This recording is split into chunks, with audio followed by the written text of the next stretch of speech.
Okay, mwebale nnyo okujja olwaleero. Amanya gange nze Cindy Sanyu okuyo. Basinga mumanyi nga Cindy Diebe. Ndi musanyufu nnyo okuba nti leero basazeewo otambula nange nga brand ambassador wa product eno perfume eyitibwa Gabriel Collection. Perfume bagiyita My Woman. Ekigambo nakisiima nnyo kubanga omwami wange atera nnyo okukikozesa. Tubwatu wampita nti My Woman, so I really nalanti connecting n'eno brand bulungi. Njagala nnyo obwewunya boto nga bwefaanana bwekika tulinako tutambulira wamu. Era nze brand ambassador owa perfume eno eyitibwa My Woman from Gabriel Collection. Akasente.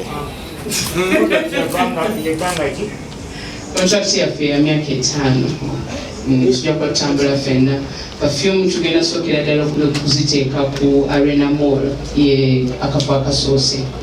Nga bw'abadde annyonnyola nti perfume is not the only thing kyali okukola. Agala kukola fashion line, agala kukola makeup, agala kukola buli kimu connectinga ku eno brand. N'engoye weeziri naye leero tulookinze just product eno. Akatwebuuzeemu Cindy, contract eno etambudde n'omwami babasayininze nga family oba bakusayininze weka ku contract eno era kuba waliyo ne perfume y'abasajja, so twebuuzaamu no bakusayininze nga family oba nga gwe omukyala era ogenda kukola ki nga ambassador? Nga ambassador tuba tutambula ne brand okujja advertisinga buli gyendaga okuba nti omuntu waba andabye alowooza tukeeyo point omuntu wandaba alowooza ku perfume gyenkola ki gyemurepresentinga kyendiko, so erinnya lyange wonna we ligenda nja kuba litambula neki eno perfume nsobole okugitegeera buli gyendaga. Omwami wange ali wano okumpagira ng'omwami wange. Yes, namusabye support ye namugaa nti jangu obeerewo because wabeerawo I feel safe, I feel loved, I feel bulungi nga waali, so nze namugambye kyanjawulo ki ekiri ku perfume eno? Tumanyi nga sita atambudde amawanga ag'enjawulo akozeseza ku perfume nnyingi ennyo. Kyanjawulo ki ekyogamba muno kyekiri ku perfume eno gwe nga Cindy? First of all, wetugula perfumes eddala tuba tetuza ssente waffe okitegeera, naye bwe tuwagira brand eri e Uganda nti bagitadde wano nga base tuba tuza ssente muki mu economy yaffe ya Uganda kikyasinga okunsanyusa. Oshtegera teziri kudda Congo zidda wano Uganda. Oshtegera, so badde kugira business naye wano, but also the fact that quality of perfume esobola competing on the brand zonna ez'omunsi.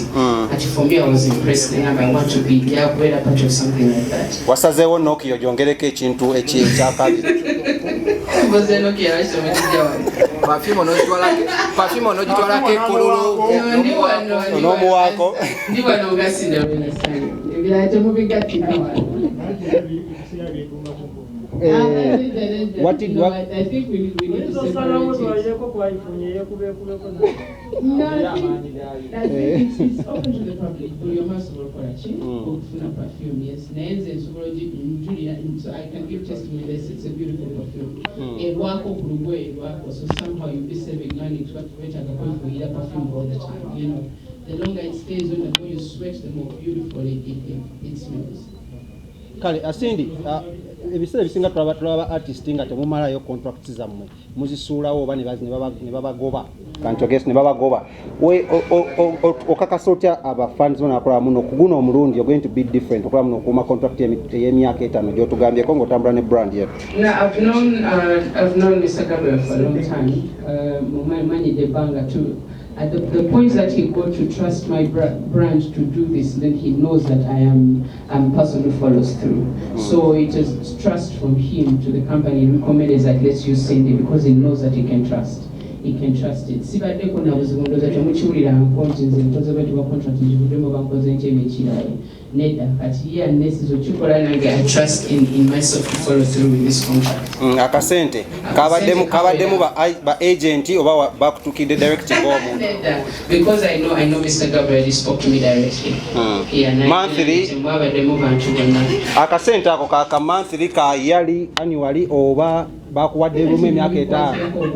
Abafaani bo twagala tumanye batutya kusupportinga wali ekololo wali tugenda kujja akasente wakikubye wakinaze. No, I think for the contract we're deciding the non-disclosure, you know, every in the public. Now I want you to know that I've been very well paid for this to happen. So what I will take away Yes, but that is not the issue. We're here because it's a good product. Omwami atubuuzeeko Cindy. Okay. Atubuuzeeko. Good afternoon, my name is Prince. It's an honor to be here, and like the gentleman asked, I am just here as a support system to my wife. I'm not anywhere attached to this. As you can see, the brand says My Woman Alexis, so it would be crazy for me as a man to represent the My Woman brand, but my wife represents it. If any brand at all that suits my caliber comes around and Mr. Ba appreciates me, I will definitely jump on board. I'll be happy to, because my wife has spoken a lot about him, a lot of good things, and he has come to the shows. I've seen him. He's, for the few years I've known him, he's an honorable man, so I'll be happy to do business with him. For today, I'm just here to support my wife. Just give I don't know if I should answer that question. Yeah, sure. I just don't know if I should answer that question. Let me just tell it to you like this. Whatever my woman does, I'm proud of it. It doesn't matter what. I'm proud of it, and I always support her. So this, for me, is an achievement. Yeah. Okay. Anything else? This question goes to Cindy. Sorry. No, it's not the biggest deal I've ever got, but it's a really good opportunity.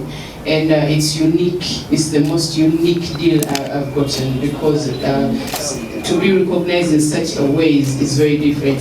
Usually we get into deals that are connected with the music industry, but this is not. So it's the most unique deal I've signed. Yeah? Cindy, eri bayimbi banno abayina akasuususo bawa magezi ki?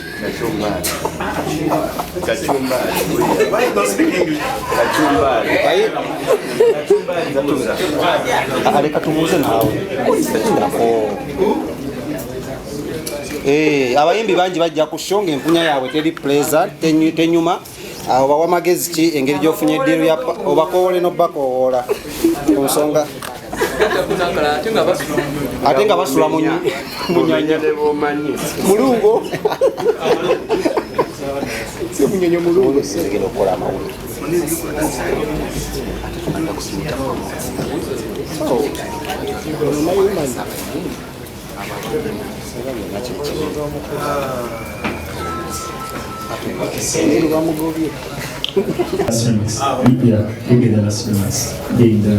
Yeah, like she said, I'd like to thank all of you for coming. I encourage you to support the brand because it's a good brand. The quality is amazing. It smells like luxury, smells expensive, and keep on supporting any business that comes into Uganda. We should all support. So thank you so much. Mr. Gabriel. Back to Mr. Gabriel, to my media house fraternity. Where do we find the different offices? Do we have one branch? Do we have different branches around? Before start, I'm here in Uganda now 10 years. The first time I reached Uganda, the first artist I see in Uganda is Cindy. I remember it was at the Autospa. So for me, I like her. I like her like an artist. I like her like whatever she can do, I'm involved. I like being involved. So, concern for Gabriel Ba collection, I started modeling. I was model. I was a fashion designer since